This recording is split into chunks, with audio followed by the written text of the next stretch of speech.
My name is Robert Morton. I'm the developer of the Robocop program for OCP, and you're going to be meeting Robo in a minute. He is the most technologically advanced law enforcement product to date. I'd like you to meet him now. Now, you're only going to be able to ask him a couple of questions, okay? Not take up too much time, and I'll be right here. Robo, come on in. These men are going to talk to you for a minute, okay? Robo, do you know why you were created?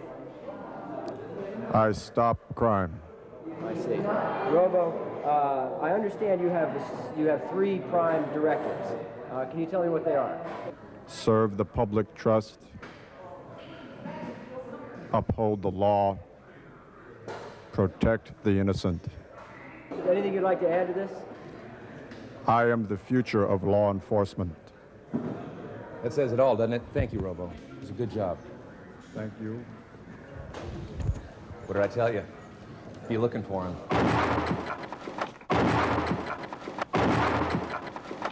This picture takes place in old Detroit in the future.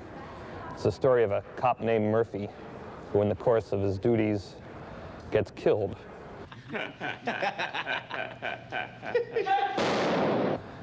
And he is rebuilt as a cyborg, part man, part machine, and he is now programmed as the future of law enforcement. I was reading a lot of comic books for a studio. They came to me one day and said, Ed, read these comic books. We want to know what you think of comic books. And I had never really read comic books, particularly of this sort, which were of these sort of modern, neurotic superhero. Iron Man, Spider-Man, Machine Man, all these things that a guy named Stan Lee over at Marvel created. It was the superhero who had sort of trouble being a superhero. Even though he had all these powers, there was like something going on inside. So he was sort of like a superhero with a headache.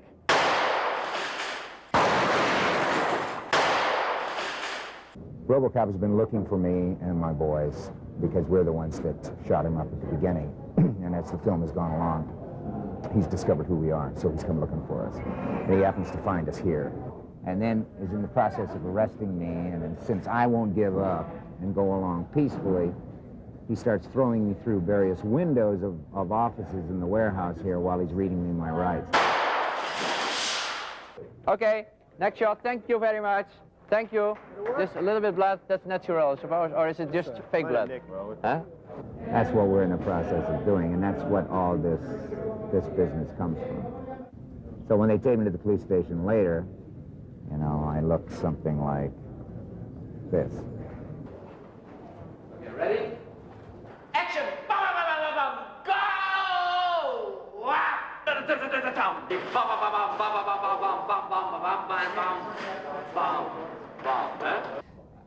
I think what my influence in the style has much more to do with the way I shoot it, the editing, and the way I work with the actors, which is perhaps a little bit different from a normal action picture, because I spent, I think, much more time with the actors than you would normally do for an action picture. Well, I play Bob Morton, who is a sort of up-and-coming executive for this company, OCP. The company itself is kind of scary. It's like, we are Beatrice, you know? We own the police, we own the hospital. It's great. And he's like the most ruthless, ambitious agent who ever sat behind a desk at William Morris. That's how I equate it, you know? The writer calls him a yuppie with teeth. So no matter how sophisticated criminal technology gets, no matter how sophisticated our society gets, no matter how futuristic it becomes, there's still going to be the beat cop. Hey, have you thought it all over? Why not? Make me an offer. Go! The robot had a gun that fired a 3-shot burst. So when the bad guys got shot, you not only had 1 bullet hole, but you had 3. So you had a large hole, a large cavity, and a lot of blood.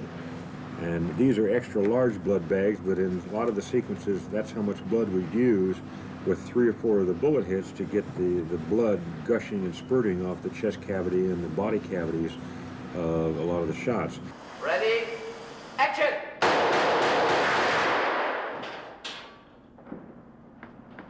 Right here. Well, I could hardly feel the impact. The brass of your last round hit me right on the chest. Yeah. I figured if you wanted to take a shot at me after I did this to you, I couldn't blame you. Actually, the rigging was really superb. I hardly felt the impact of this. Now, when those things go off, what do you feel? Feels like, Uh-huh. that's it, we're doing a super job. Yeah. One of my earliest recollections of robots is sitting in front of a television set when I was 4 years old watching a local Philadelphia TV show called Mr. Rivets, and it was a man in a cardboard box painted silver. Now, hopefully we've done a little better than that. We have one of the all-star teams of special effects. We have Phil Tippett, Academy Award winner, doing all the stop-motion animation on the robot Ed 209, this large armored enforcement robot, and he becomes Robocop's nemesis during the course of the film. And I think Phil Tippett, with Ed 209, has really also done a superb robot.